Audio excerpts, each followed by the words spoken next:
కేరళ బక్ Nobel బహుమతి పొందిన నవల దగ్గుడెత్ సుక్షేత్ర 13వ భాగం 6/7/20.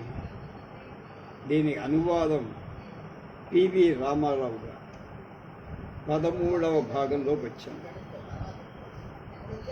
ఆ మహానగరపు అంటే దక్షిణ దేశం సిరి సంపదలకు ఆధారమై దారిద్ర్యపు పునాదుల్లో వాంగు రోజులు గడుపుతుంది. పట్టణంలో ఎక్కడ పడితే అక్కడ ఆహారం విపరీతంగా దొరుకుతుంది. ఏ రంగు గుడ్డలమ్మే అంగళ్ళ మీద ఆ అంగడిలో అమ్మే సరుకు తెలిపేందుకు ఆ రంగు జెండాలు ఎగురుతుంది. ధనికులు రంగురంగులతో కూడిన మెత్తనైన పట్టు మొఖమల్ గుడ్డలు ధరించి వీధుల్లో తిరుగుతున్నారు. మృదు శరీరులైన శ్రీమంతులు మెత్తని పట్టుబట్టలు ధరించి ఉంటారు. వారి చేతులు సువాసనలతో మృదు పుష్పాలలాగా సోమరితనంలోని అందాన్ని వెలారుస్తూ ఉంది. పట్టణమంతా వైభవోపేతంగా ఉన్న వాంగు నివసించే చోట అమాంతంగా వారి ఆకలిని తీర్చగలిగిన ఆహారం ఒంటి నిండా బట్ట కానీ వాళ్ళకి లభించటంలా అది కరువుగానే ఉంది. ధనికుల విందు కోసం ప్రత్యేకంగా విలువైన రొట్టెలు తయారు చేసే చోట ఎంతోమంది పనివాడు పొద్దస్తమానం పనిచేస్తూ ఉంటారు. పిల్లలు కూడా తెల్లవారుజాము నుండి అర్ధరాత్రి దాకా పనులు చేస్తారు. పని ముగుస్తూనే అలా జిడ్డు కారుతున్న గుడ్డలు వట్టి నేల మీద పొరలాడు మళ్ళీ పొద్దు పట్టగానే పనికి హాజరవుతూ ఉంటాయి. ఇవన్నీ చూశాడు. కానీ అందులో ఒక్క ముక్కైన ముట్టడానికి వాళ్ళకి అధికారం. కొనైనా తిందామంటే ఆ మాత్రం కూలి కూడా వాళ్ళకి గెట్టదు. అనేక మంది స్త్రీ పురుషులు గుడ్డలు కుట్టే చోట్ల పనిచేస్తూ ఉంటారు. ఎంతో విలువైన గుడ్డలను శీతాకాలంలో ఉపయోగించి దళసరి గుడ్డలు, మెత్తనైన పలుసరి ఉన్ని గుడ్డలు వసంతంలో ఉపయోగించుకుంటూ ఇంకా నానా రకాలైన పట్టుగుడ్డలు ధనికుల కోసం తయారు చేస్తూ ఉంటారు. కానీ వాళ్ళు మాత్రం మొలపైన నీలపు పత్తి గుడ్డతో కుట్టిన బట్టలతో శరీరాన్ని కప్పుకోవాల్సిందే తప్ప మంచి బట్టలు కట్టుకునే యోగ్యత, అధికారం వాళ్ళకి లేదు. ఈ విధంగా పదార్థ జీవులుగానే అహర్నిహితం పాటుపడుతూ ఉంది. ఈ శ్రామికుల మధ్య ఉంటూ వాంగ్ అనేక వింత విషయాలు వింటున్న అన్నిటినీ గమనించేవాడు. వృద్ధులైన స్త్రీ పురుషులు ఎవరితోనూ ఏవి అనుకో. నెరిసిన గడ్డాల వాళ్ళు కూడా రిక్షాల బరువు నిండిన సరుకు బండ్లను లాగుతూనే ఉంటారు. లేకపోతే పొట్ట గడవ.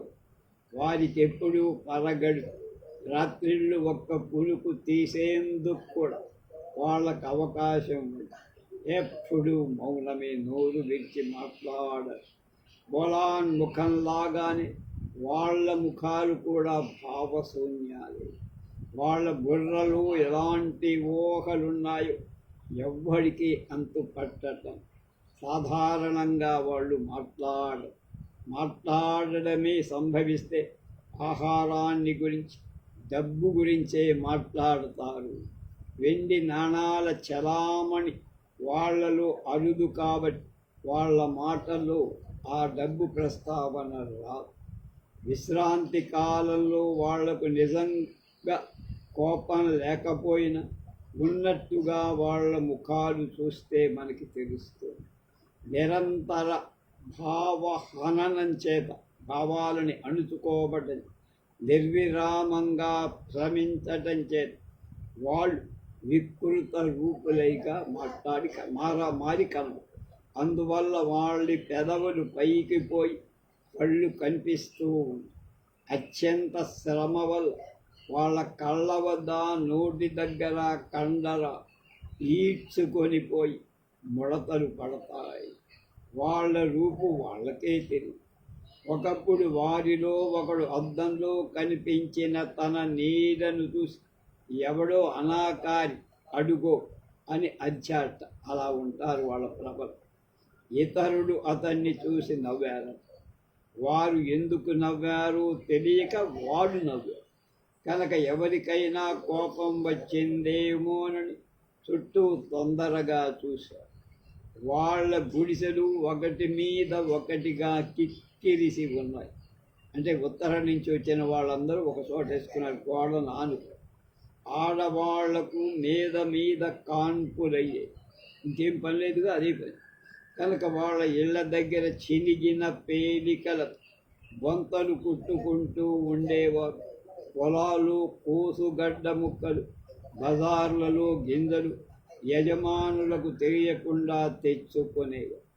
కోతలప్పుడు కళ్యాలప్పుడు యజమానులు తమకు పెట్టమని పీడించి పిప్పిచ్చేసేవాడు. వీళ్ళెళ్ళి గింజల రాశి వైపే వాళ్ళ ఆశా దృష్టి. కడుపుకు తిండి లేకపోయినా సంతానానికి ఏం కొదవలేదు. పుట్టేవాడు పుడుతూనే ఉంటే చచ్చేవాడు చస్తూనే ఉంటాడు. తల్లిదండ్రులకు కూడా తమ సంతతి లెక్క తెలియదు. ఉన్నారనే సంతోషం కానీ చచ్చారనే దుఃఖం కానీ వాళ్ళకి లేదు. ఎందరున్నారు ఎందరు పోయారన్న లెక్క వాళ్ళకి సంబంధం. ఉన్నంతా ఇంటిలో తినేందుకు ఒక్కొక్కరు ఎక్కువైన గతేమి అని వాళ్ళ దుగ్ధ. వీళ్ళందరూ బజార్లలో గుడ్డల బట్టల దుకాణాలు, పట్టణానికి ఆనుకున్న పల్లె ప్రాంతాలు స్వేచ్ఛగా తిరుగుతారు. మగవారు కొద్దిపాటి కూలికి పని చేస్తున్న స్త్రీలు పిల్లలు యాచనతో చిన్న చిన్న దొంగతనాలకు పొట్ట గడుపుకుంటున్నారు.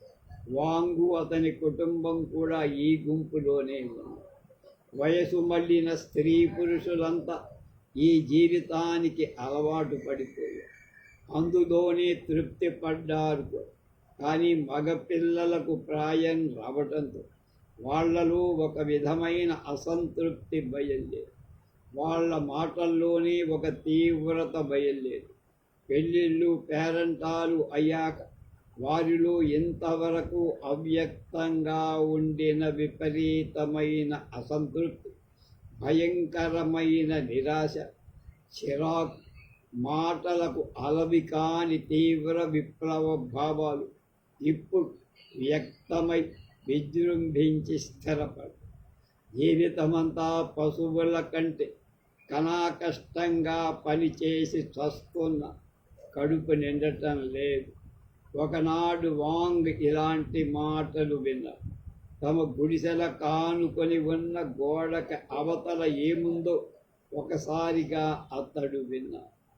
శీతాకాలం ముగిసి వసంతకాలపు రాక పొడగడుతూ ఉన్నది. అప్పుడప్పుడే విపరీతంగా మంచు కొరబట్టం చేత నేలంతా తేమతో బురదగా ఉంది. గుడిసెల్లో అంతా నీరు నిలచిన. ప్రతి గుడిసె వాళ్ళు తేమతో పడుకోలేక అక్కడక్కడ ఇటుకలు ఏరుకొని వచ్చి పడుకునేందుకు వసతులు కల్పించుకొని, నేల తేమగా ఉన్నందుకు తోడుగా గాలి కూడా ఆడనందువల్ల ఒకనాటి రాత్రి భోజనమైన తరువాత వాంగు అలవాటు మేరకు నిద్రపట్టగా వీధిలోకి పోయి నిలబడ్డాడు. అతడి తండ్రి కూడా అక్కడే ఉన్నాడు. గుడిసెలో పిల్లలు చలికి తట్టుకోలేక అక్కడికే మూకుడుతో అన్నం తెచ్చుకున్నాం. ఒలాన్ గర్భిణీ కావటం చేత ఆడపిల్లను పట్టుకోవడం అతడి వంతు. ఆ పిల్ల ఇప్పుడు ఒలాన్ ఒడిలో ఉండటానికి ఇష్టపడటం. పిల్ల తప్పటడుగులు వేస్తూ పడుతూ లేస్తూ ఉంటే మొసలివాడు ఆమె కాలికి కట్టిన గుడ్డ తాటిని పట్టుకొని ఆమె పడకుండా చూస్తున్నాడు. వాంగ్ దాన్ని గమనిస్తూ నిలబడ్డాడు. ఆ ప్రశాంత వాతావరణం అతని తలపును స్వగ్రామ స్వక్షేత్రాల మీదికి మరలించి అతడు తండ్రితో, నాయన, ఇలాంటప్పుడే కదా మనం పొలాలన్నీ దున్ని గోధుమ విత్తుతూ ఉండేవాళ్ళం అన్నాడు. ముసలివాడు నెమ్మదిగా, అవునరా, నీ ఆలోచన నాకు తెలుసు నాయన. నా కాలంలో సుమారు 4 సార్లు ఇదే విధంగా వలస వచ్చి ఉంటాను. వెనక్కు పోయినప్పుడు విత్తనం గింజలు దొరికేది కూడా కష్టంగా ఉండేది. వాంగ్, ప్రతిసారి మీరు తిరిగిపోయేవాళ్ళు కదా నాయన ఇక్కడి నుంచి. అవును, మరి భూమి ఉండేది కదా. ఆ మాటలు విన్న వ్యాంగు, ఆ ఏడు కాకపోతే వచ్చే ఏడైనా తాము కూడా తమ పొలాలకి తిరిగి పోగలమనే ధైర్యం కలిగి, భూమి ఉంది కదా, ఉన్నంత వరకు ఆశ ఉండనే ఉంటుంది. తొలకరి వానలతో తడిసి తనకై వేచి ఉండే సారవంతమైన సుక్షేత్రమైన తన భూమి తలచినప్పుడు అతనిలో మరొక కొత్త ఆశ రేకెత్తాడు. గుడిసెకు పోయి ఓలాతో ఇలా అన్నాడు, ఏమైనా ఉంటే అమ్మేసి మళ్ళీ ఊరు చేరుకునేవాళ్ళు. ముసలివాడి లేకుంటే పస్తైనా మనం నడిచిపోతూ ఉండేవాడు. ముసలివాడు కానీ పిల్లలు కానీ 100 మైళ్ళకు పైబడి ఏ విధంగా నడవగలరు? గర్భిణి నువ్వు మాత్రం అని. ఓలాన్ అన్నం తిన్న మూకుళ్లను కడిగి గుడిసెలో ఒక మూల పెట్టి మెల్లగా, ఈ ఆడపిల్ల తప్ప అమ్మ తగిందేం లేదు అన్న. వ్యాంగ్కు ఊపిరాడదు. అతడు గట్టిగా, నేను బిడ్డనమ్మను అన్న. ఓలాన్, మా తల్లిదండ్రులు స్వదేశానికి పోవటానికి నన్ను నా చిన్నతనంలో సంపన్నుల ఇంటి వారికి అమ్మేశారు తెలుసా? వాంగ్, అందుకే నువ్వు నీ బిడ్డ నమ్ముతావా? నేనే అయితే అమ్మేంతవరకు ఉండేదాన్న. నేను బానిసల్లో బానిస, ఎన్నడూ చంపి ఉండే. చస్తే పిల్లల వల్ల ఏం లాభం? కాబట్టి స్వస్థలాలకు చేరుకోందుకు ఈ పిల్లను అమ్మటం నాకు ఇష్టం అని. నేను మాత్రం ఆ పని ఎప్పుడూ చేయను, ఇక్కడ చచ్చినా సరే అని. అలా అని బయటికి పోయి మళ్ళీ తండ్రి ఉన్న చోటికి చేరాడు. అతనికి ఊహలు ధారావాహిగా రావు.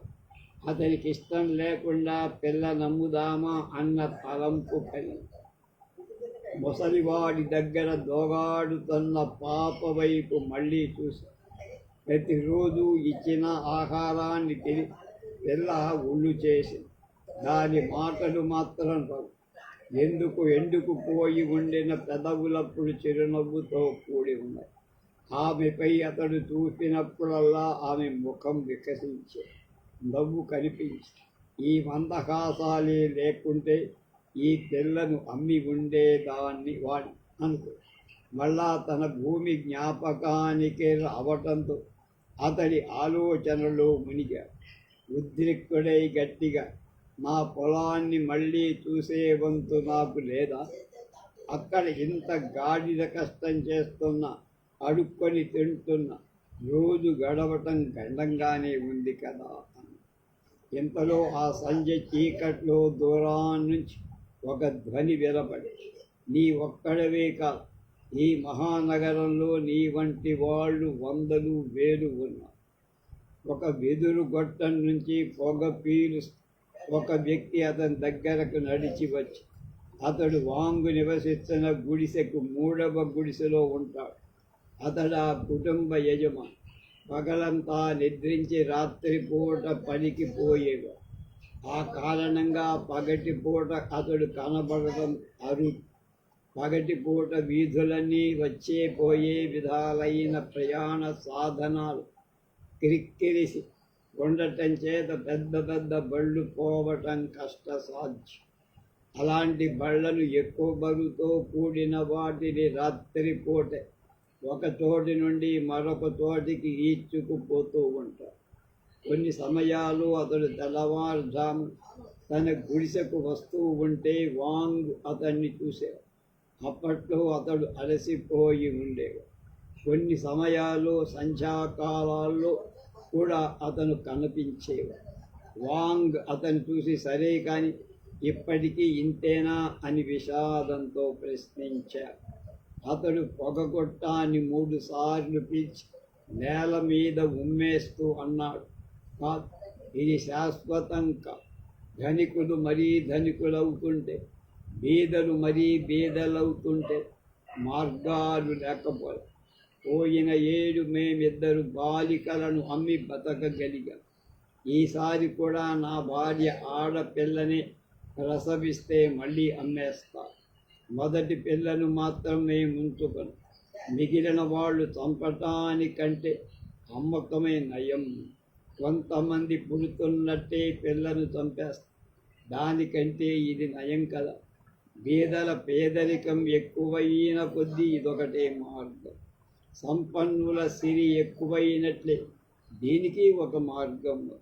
నేను పొరబడకపోతే ఆ కాలంలో త్వరలోనే రాగలదు అంటూ తన చేతిలోని వెదురు గొట్టం కొనతో తమ గుడిసెల కానుకొని ఉన్న గోడను చూపుతూ, ఈ గోడకి అవతలి వైపు ఏముందో నీకు తెలుసురా అని అడిగాడు. నువ్వెప్పుడైనా చూశావా అన్న. వ్యాంగ్ అతని దృష్టికి తదేక దృష్టితో చూస్తూ తెలియదన్నట్టు తల ఊపాడు. అప్పుడు అతడే మళ్ళీ చెప్పాడు, ఒకప్పుడు నా బిడ్డనొకదాన్ని అమ్మేందుకొని పోయి చూశా. ఆ ఇంట్లో డబ్బు ఏ విధంగా వస్తోంది, ఏ విధంగా పోతోందో నేను చెప్పితే నమ్మవేమి. ఒక్క విషయం మాత్రం చెప్పగలను, ఆ ఇంటిలోని పరిచారకులు కూడా వెండి కట్టు వేసిన దంతపు బంగారుతో చేసిన అలంకారాలే ధరిస్తారు. ముత్యాలున్న మమ్ములకేసేస్తారు. అదొక మారు గట్టిగా పొగ పీల్చి, నిజంగా ఆ గోడ అవతల వైపు అలాంటి అద్భుతాలున్నాయా అనిపించి, ఎదటివాడు మళ్ళీ మనుషులు మరీ ధనికులైన ఒక మార్గం ఉంది అంటూ కొంతసేపు మౌనంగా ఉండి ఏమీ మాట్లాడని వాడిలా నిర్లక్ష్యంగా సరే మళ్ళీ పని అనుకుంటూ ఆ అంధకారంలో కలిసిపోయి. ఆ రాత్రి వ్యాంగుకు నిద్ర పట్టల. పరుపు దుప్పటి లేకుండా ఇటుకల మీద ఒక చాప మాత్రం వేసుకొని పడుతుంది. అతడే గోడ కానుకొని పడుకున్నాడు. ఆ గోడ అవతలి వైపు ఉండే సిరి సంపదలు అతని ఊహలను ఆవరించాడు. మళ్ళా బిడ్డ నమ్ముదామా అన్న కోరిక అంకురించింది. తనలో తాను ఇలా అనుకున్నాడు, కలవారి ఇంటికి పిల్ల నమ్మితే బాగానే ఉంటుంది, కడుపు నిండా తింటుంది, సొమ్ములు పెట్టుకుంటుంది, అందంగా పెరిగి పెద్దదైతే ఏ ధనవంతుడైనా ఆకర్షించదు. అయినా ఆమె నమ్మితే ఎంత డబ్బు ఇస్తారు, రత్నాలు ఇస్తారా? హబ్బబ్బ, అంటే మేమిక్కడ నుంచి మా స్థలం చేరుకునేందుకు తగినంత ఇస్తే ఇవ్వచ్చు, అంతే కదా. దాంతో ఏం లాభం? అక్కడ చచ్చే బదులు ఇక్కడ చావు, అంతే. ఆ మహాసామ్రాజ్యాన్ని దానికి అమ్మటం ఎందుకు? మళ్ళీ సంసారాన్ని సరిదిద్దుకోవటానికి, గుడ్డు గోదా కొనటానికి, విత్తన గింజలు కొనటానికి డబ్బెక్కడుంది అనుకుంటారు. ఇంతకు అతనిలో మాట్లాడినవాడు ధనికుడింకా ధనికులైనప్పుడు ఒక మార్గం ఉంది అన్న మాటల్లోని ఆ మార్గం ఏమిటో వ్యాంగ్కు అర్థం కాలా, బోధపడు. మిగతా విషయాలు రేపు.